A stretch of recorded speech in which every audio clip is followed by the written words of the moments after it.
Welcome back to Borderlines, the only show that takes you beyond borders. My name is Ireti Bakare-Yusuf. So, my next guest, we're going to be talking about Congo.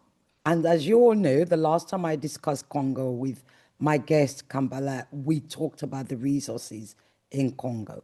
And that's what this is going to be all about. On this episode, we're going to examine the high-stakes minerals for security deal being negotiated between the United States and the Democratic Republic of Congo. As Washington seeks to secure critical minerals and counter China's influence, Kinshasa hopes U.S. involvement can help stabilize its conflict-ridden East.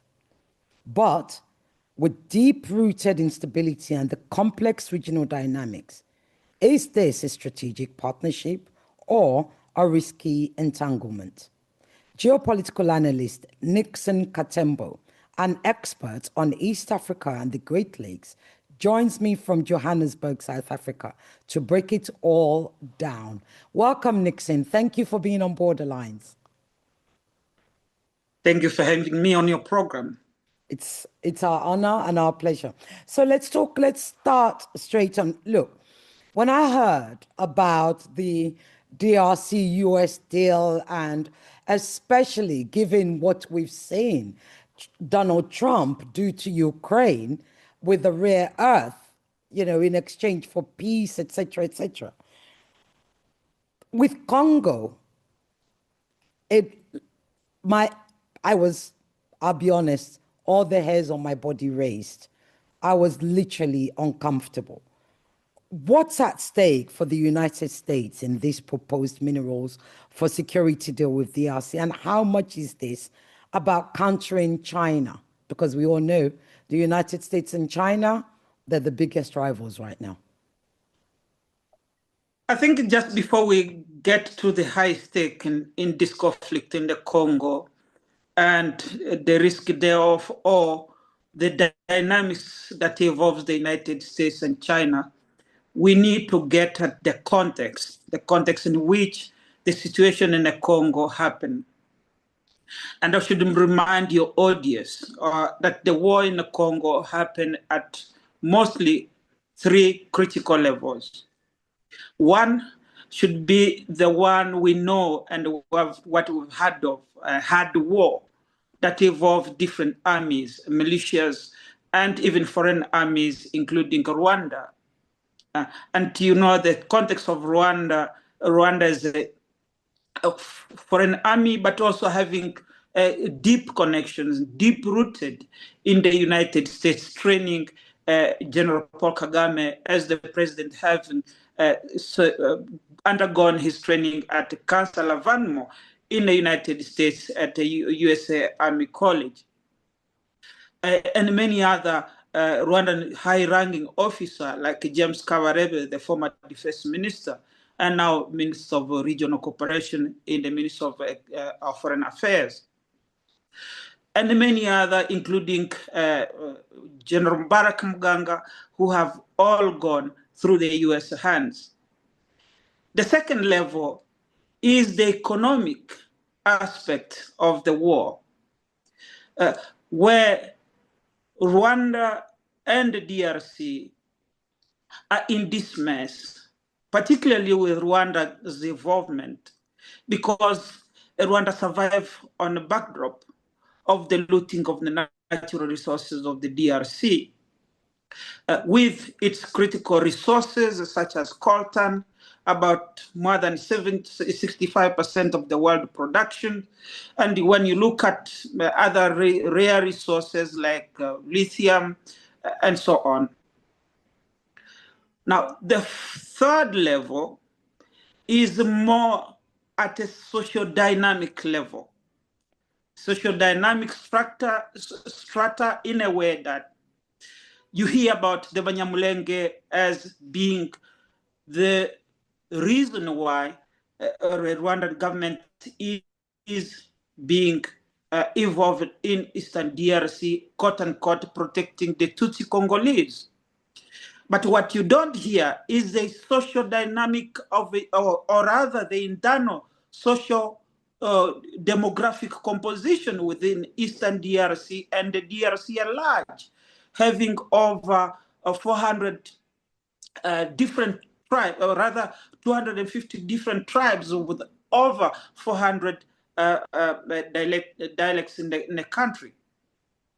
Now, the fourth is now at a geopolitical level. A geopolitical level in a sense that it involves the international politics as well as the economic dynamics within the geostrategic positioning of various powers within the context of the DRC at large. And particularly, this is where the United States come in. And it did not happen today. I should remind that the United States, including Belgium and France and the UK, was involved in the assassination of Patrice Lumumba on a basis that Congo was going to be eastwards. And even when Lumumba had refused to say that I'm neither supporting the East nor the West, I'm just a nationalistic leader who care more about the lives of the people in the Congo and the well-being of the country. So we see this a continuation of what has happened in the history of the Congo since independence up until today. And unfortunately for the Congo, we have now a political quagmire in terms of the ruling elite that serve the country, that seems to lack a strategic direction and even a strategic planning, let alone having a sense of statesmanhood in the reconstruction and the development of the country, and what are the core value and the foundation that you should build a Congo as a nation state. And for the government of the DRC to go along, negotiate with the United States of America in terms of mineral wealth and the rare earth of that country, in exchange for security guarantees and the end of the war in Eastern Congo, I find quite a bit ludicrous. Yeah. And this is where perhaps your audience should begin to question what are the real motives of the unending war in Eastern DRC and the Congo at large. Well, like I said to you, when I heard you use the word ridiculous, I couldn't use that, but I'm glad you did. When the news broke that such a deal was being negotiated, I can assure you, many people were left alarmed, including myself. So tell us, what's in it for the United States?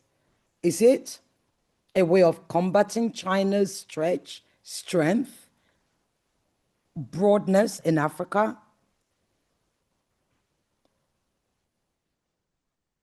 Well, what is the need for the United States? Here's the pure control of a hegemon. That is the United States wanting to control the natural resources of the DRC for its own benefit in terms of manufacture, the military industrial complex in the United States, the critical technological advancement that informs the industrialization in the US.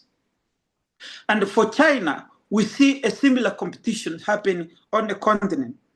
The only difference here is that China is taking a different approach in not involving itself with the internal politics of the country, but rather looking at these predatory measures of just taking out resources of the country at the expense of the local populations and just dealing with the ruling elite.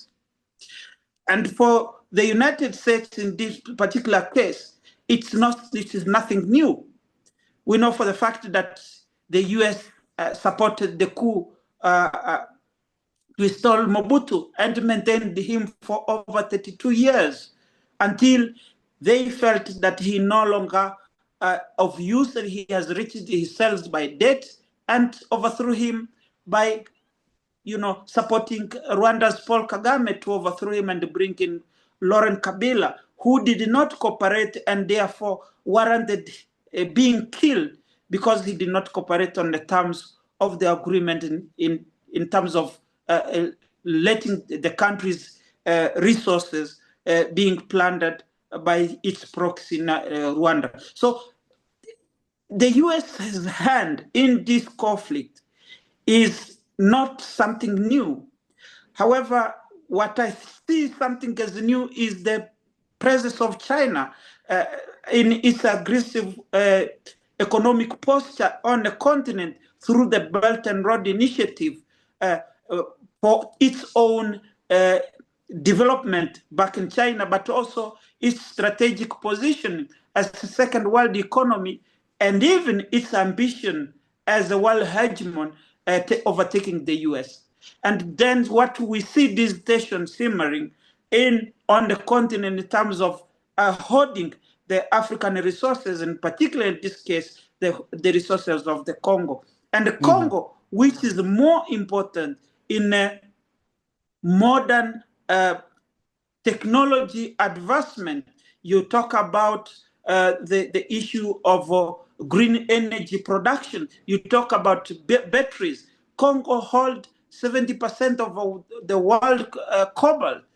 Today you hear about the United States talking about the project of the Lobito corridor from Luanda in Angola to Zambia, to reaching the DRC, and after that, the expansion to be expanded to the eastern DRC, particularly in the North Kivu and the Ituri province, and therefore also linking to Tanzania. In other words, a project that seeks to create an outlet for the resources through a so-called infrastructure development, which is the Lobito corridor railway line project. But you see a similar project with China building on what it did before under the Tazara, the Tanzania railway line from Dar es Salaam up to Lusaka, where it was meant purposely to extract the Zambian cobalt and copper through the ports of Dar es Salaam and going to the east in a Chinese market. So those contestations are there, and this is why you see the US coming up aggressively in countering China in this manner. And those contestations exist today, and unfortunately for the Congo, the ruling elite seems not to be looking at the broader consequences that will happen on a country, but also situating the Congo in the broader geopolitical contestation in the world, but also giving the Congo the value that it deserves in the world economics. Let me give you a quote. This is a quote by Masad Boulos, who incidentally is Lebanese Nigerian, but he is the US senior advisor for Africa. And he said, the US remains determined to support the ending of the conflict, affirming the territorial integrity of the DRC. Is this a case of the US conflating mineral resource access with peace building? A bit like what they're doing in Ukraine? Well, what you have to understand is this. The courts have to be situated in the context of what are the US interests in Eastern DRC and in the Greater Lakes at large. I've cited that Paul Kagame, who actually the UN have said that have more than 4,000 troops, but we know in the Congolese situation that it's the entire M23 rebellion that's being supported by Rwanda. These are proxy mercenaries of the US companies. Not so long ago, Apple and Tesla signed a deal with the Rwandan government on mineral exports.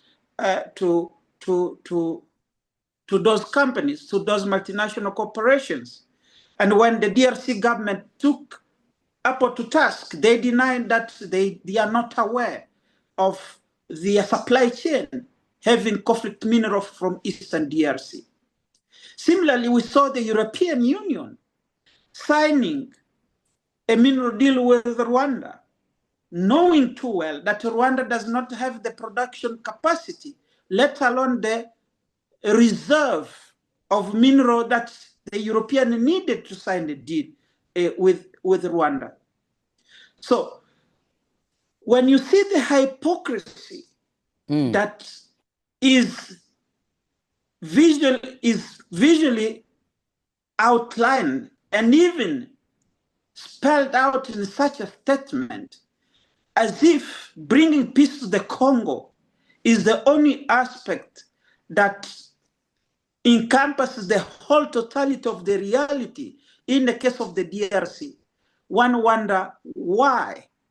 Why hasn't there been a political will and a diplomatic will to solve the conflict of the DRC? And my only suggestion here and submission, I would say, is because of their very own interest that seeks to serve the United States multinational corporations, that seeks to serve the United States in countering China, that seeks to serve the United States in having a strategic dominance in the Congo and by extension the Greater Lakes region and Africa as a whole.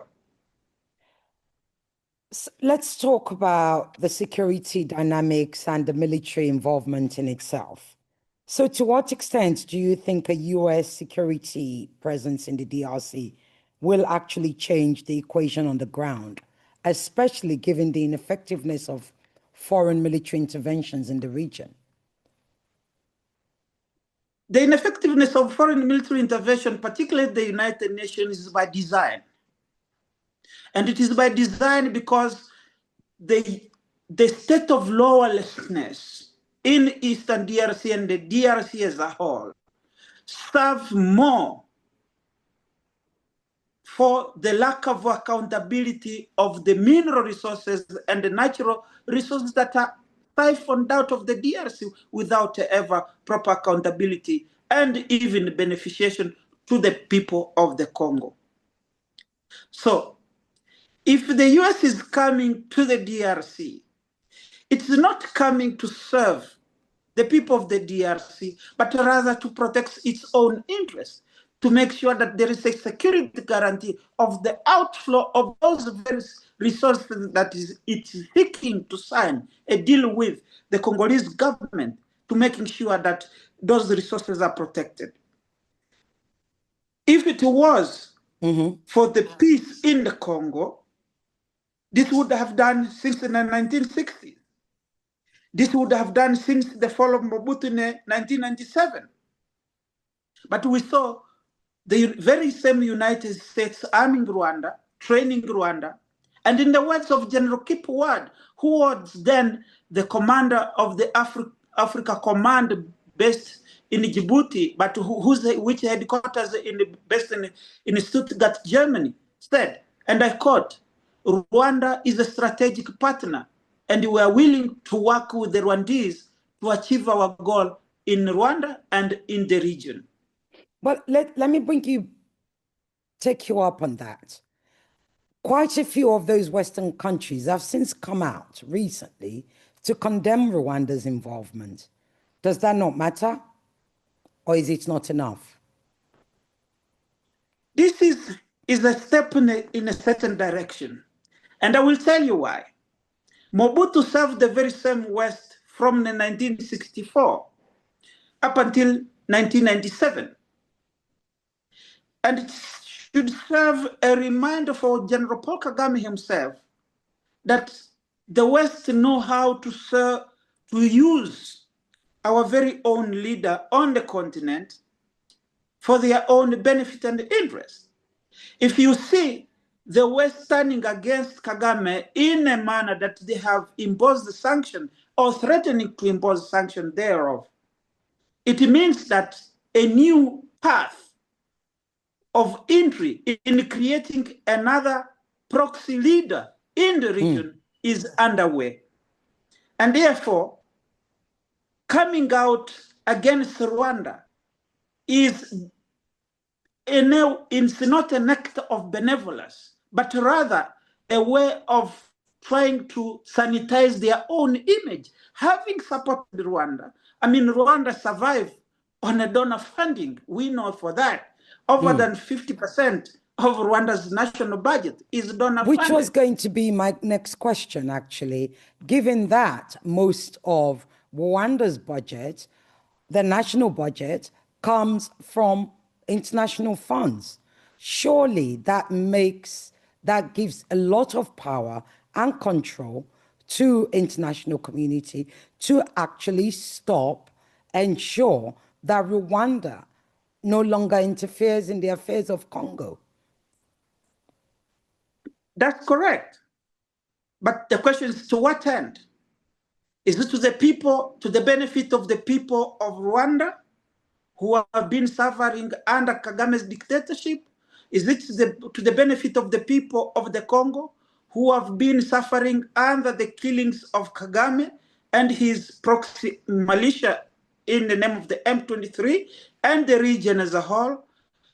Or is it to be the benefit of sanitizing the image of the West of having created a mess in Eastern DRC by using Kagame as a proxy and coming out as the saviors by imposing sanctions on Rwanda and looking seems that they have come to the aid of the Congolese people?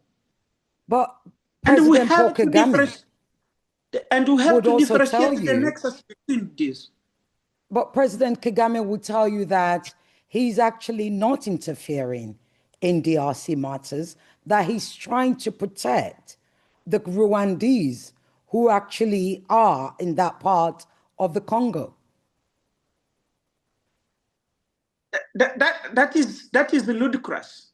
In a sense that if you look at the social dynamics within the region, you would even extend to question why only the Rwandese. I would tell you that 40% of the population in the Kivu, North Kivu particularly, are Kinyarwanda speakers, both Hutu and Tutsis, and the majority of which are being Hutus. And out of that, there have been a deliberate attempt to isolate Tutsis from the rest as the only one being persecuted. But So what you're saying is 50, there are both Tutsis and Hutus in the eastern part, in Kivu, North Kivu. That's correct. Right? Okay. So therefore, given the border of the Berlin Convention, are they then also, aren't they victims of that border when Africa was basically divided like pieces of cake amongst the empire team? But you see, the narrative here now become too wrong in a way that the Rwandese Tutsis or the Congolese Tutsis are not the only victim, right, of the arbitrary border demarcation during the Berlin Conference. Let me just give you a quick example. In the very same Eastern DRC in the North Kivu, you take the territory of Beni and Lubero, and you take the district of Kasese, district of Bundubujo in Western Uganda. These are the same people. On the other hand, they call them the Bakonzo, and on the Congolese side, they call them the Banande. But they speak the same culture, the same language, they have the same culture. Similarly, with the case of the Tutsi in Rwanda and in Congo and in Uganda, places like Western Uganda, in the district of Kisoro, in the district of Ndungamo, in the district of Rukunjiri, in the territory of Masisi, Walikale, and Ruchuru, and on the other hand, in a district in a western Rwanda, part of the western Rwanda, these are the same language, the same culture. But it becomes very unfortunate for politicians to use this Berlin Conference inherited border demarcations and the difference of language, of citizenship creation as a basis to wage war. Why? Because they have to be a false flag to justify a war. They have to be a narrative driven to say we are doing this. But the real motive, I have just told you, is the natural resources of the DRC. The real motive is Rwanda's interest in depending much solely on the looting of the resources of the DRC. The real motive is benefiting the multinational corporations that are using Rwanda to export those mineral resources to the external market. The real motive, if you see Qatar, if you see the UAE getting involved, is because Qatar itself today bought shares, about 51% of Rwandan air shares. Qatar has committed to build the Bugesera airport in southern Rwanda. Qatar has committed to improve the airport in Kigali. Those are deals meant to secure the outflow of the resources. But otherwise, we wouldn't have seen this, what is happening. And the justification thereof, to justify a war, let us use the social differences that exist in our midst and exploit to the maximum, but without necessarily telling the people that this is an economic war.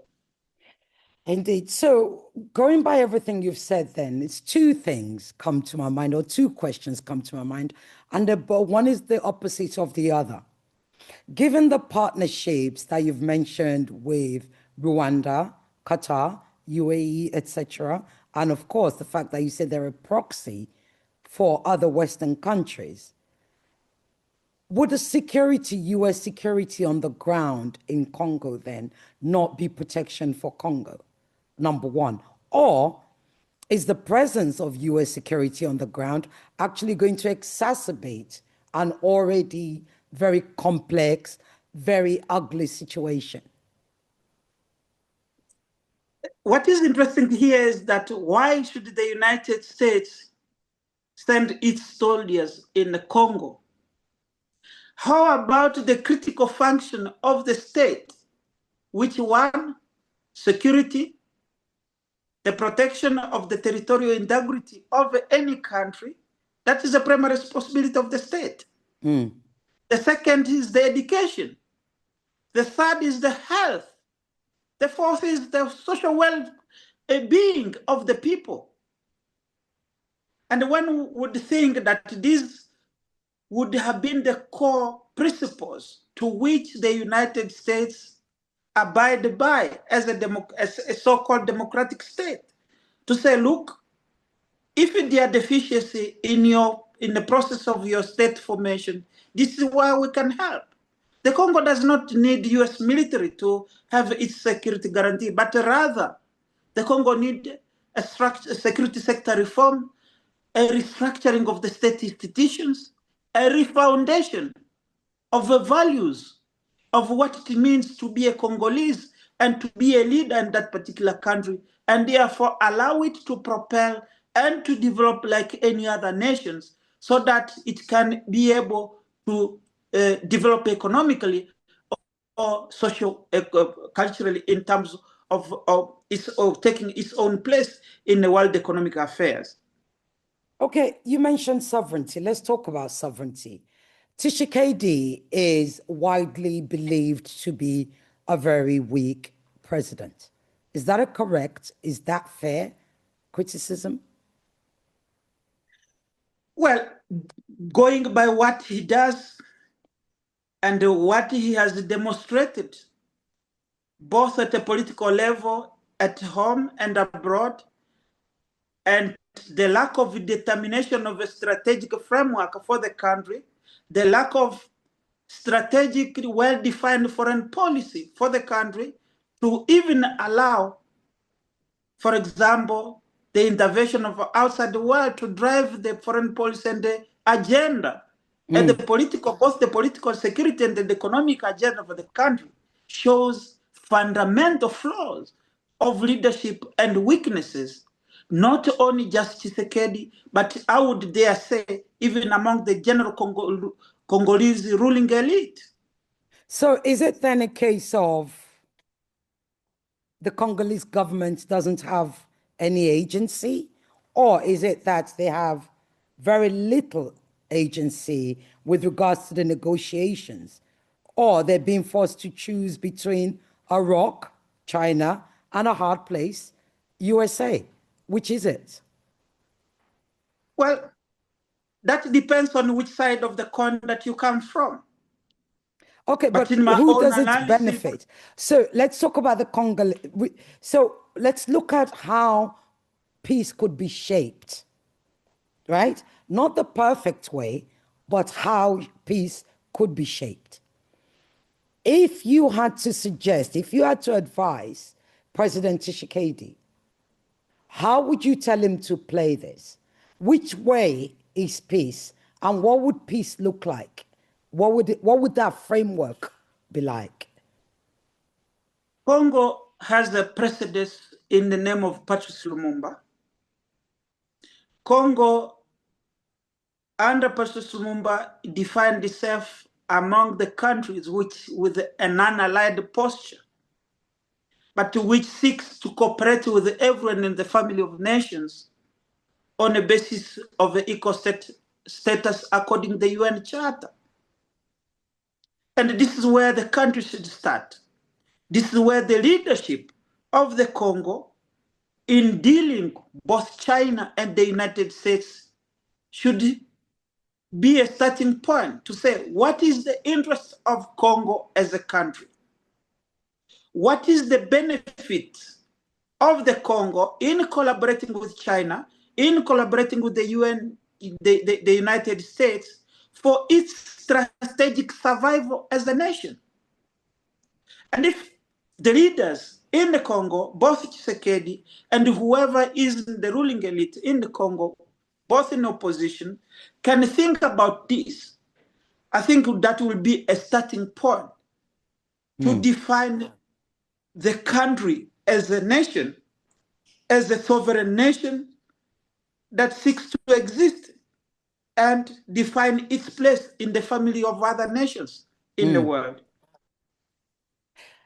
Let's talk humanitarian because we've only got a few minutes left. What is the humanitarian situation in Congo right now? Of course, there's been many shifts, especially in recent months. We've seen the army take over the capital. We've seen several shifts. Talk to us about what's going on humanitarian-wise, especially with the people. It's sad to mention that the situation in Congo is dire. According to the United Nations estimate, over the 6 million have died. But I would dare say that there could be over than 15 million. Why? Because some died unaccounted for, some are still dying without proper accountability, and some are dying on the very consequences of the war that the situation have created. So today, for example, as we speak, I received a call from a friend that 2 of his family members have been killed. The reason being that some M23 rebels just questioned them where they were going last night, and they wanted to round them up as young people to join the rebel group, and they refused and they shot them dead. These are deaths that are not accounted for. And these are deaths that occurs every day. the starvation that is going on in Goma, because there is no money circulations. The central bank and Kinshasa have said that there is no central bank or economic activities that are recognized under territory held by the rebels. The carnage that is going on in Eastern DRC, in places where the place of the, IDP, internally displaced camp, that were shelled by the M23 during the war, in places like Niasake, Mubambiro, and many other. These are humanitarian catastrophes that are not well spoken of. They're never recorded. We never get to hear about. Unfortunately, they never recorded the few cases where you see a UN agency producing a report, which to a certain extent reflects half of the truth of what is happening on the ground. Really quite tired. The Minister of Foreign Affairs, the Congolese Minister of Foreign Affairs, has been going around actually talking to a lot of the big Western media houses. Do you think it's been very good? Has it been effective? Has it taken the situation further? Will it lead to a ceasefire and perhaps long-term peace in the country? Well, for the Foreign Minister, Teresa Kaikwamba, to go outside to talk on the foreign media, well and good, it's one of the steps. And I would mention that part of the things that left out in the dimension of the war in the DRC is the contestation around the ideas and the control of narrative. And in this case, the minister is going out because there have been a lot of narrative. And we know for the fact that just recently, I think in a Bloomberg report in 2001, it said that Rwanda spent over $6 million every year to pay for PR campaign, to sanitize the image of the country, but also to sanitize what is going on around the region. And I think the foreign minister of the DRC recognized this fact that they lag behind. They need to counter this narrative that is coming from Rwanda. Whether it is going to make a major role in terms of what is happening, the DRC is remain to be seen. But the fundamental point here is around building the institutional framework that supports this kind of campaign, which is non-existent. You can go well to media houses, but without solving the core values and the core foundational brokenness that is within the state institutions, I don't think that's going to have much leverage and much impact. However, unless if the powers that be, particularly those who are pulling the string behind the scene in this conflict, as I mentioned earlier, are willing to come on board to make sure that these conflicts end. Okay. Let's talk about boycott and divestment, which is what the Palestinians have been promoting against Israel in their war with Israel. I mean, in the Gaza genocide conflict, whichever word you prefer to use. Do you think it's time for the world to also boycott and divest from Rwanda? You have big brands, I think like what? Us Emirates, who, have Fly Rwanda, etc., etc. Is it time? And I'm talking about individuals to actually begin to boycott in the same way. That particular aspect should have happened years ago. But how can it happen years ago when many people didn't know? let's talk about this. Let's Well, literally let's unpack get to this. the point. Let's get to the point when the first UN mapping report exercise was produced. But how many Outline. people? No, but how many members of the public, ordinary members of the public, consumers, do you think knew about that? I'll tell you something. One of the things that having been hosting this show for what, 16 months or so, the one thing that I have noticed, soon as October 7th happened, the Palestinians took over social media everywhere with educating about their history, about what's happening to them, about live reporting, because of course, Israel isn't permitting us foreign journalists into Gaza. The Palestinians literally took over and began to tell their own stories, ask people to do this, request people to do that, demand countries to do this. It's only more recently that we're beginning to hear more from the Congolese.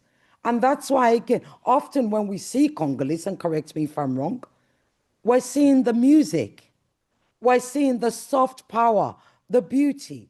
Hardly until now were we seeing the truth of what was good. Yes, journalists like myself may have known, but the ordinary public, the ordinary African, the ordinary person living in the West certainly didn't know. The people that were buying iPhones when iPhone was launched didn't know. So at which point do Congolese themselves began to say, which is why I said boycott and divestment. Let's educate the world. Let's take over social media. Let's take over the whole media space to get and involve everybody in this fight that we've got going on. Because if one of us isn't safe, none of us are safe. Let me thank you for taking that posture in terms of sensitizing the media. Hammering the point of the role of the media in sensitizing the population about what's going on in the Congo.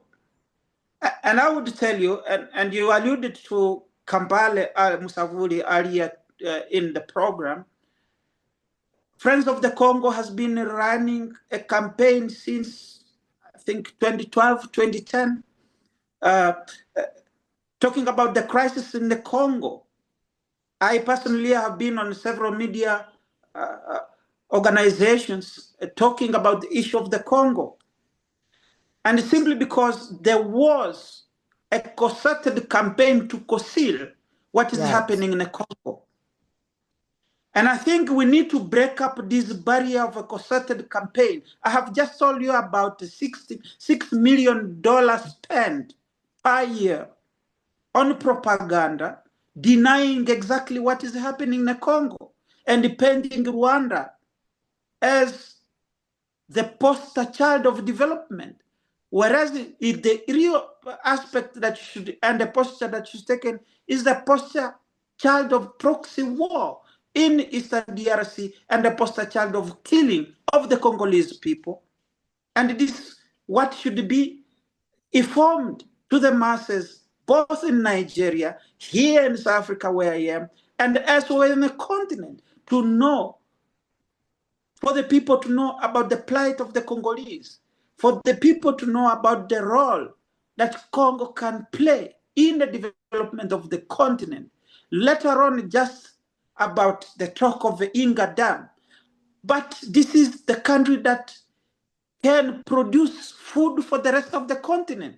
If you join forces, Congo and Nigeria, let's say the entire equator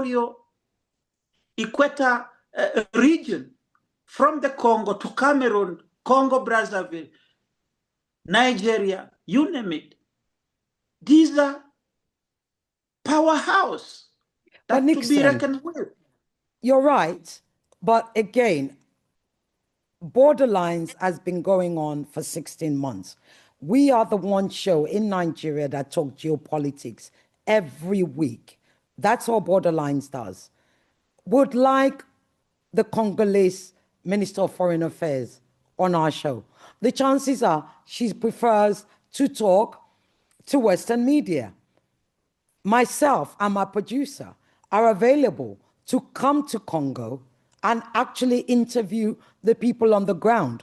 The chances are, because we're a small media house, we may not get it. So much as it is, you mentioned Friends of the Congo. Maurice was the first guest we had on this show to talk, and this was last year, about a year ago. Yeah, it was last year that we had Maurice on the show to come and talk to us about Congo. And Maurice has been on the show 2, perhaps maybe 3 times, and Kambale, etc.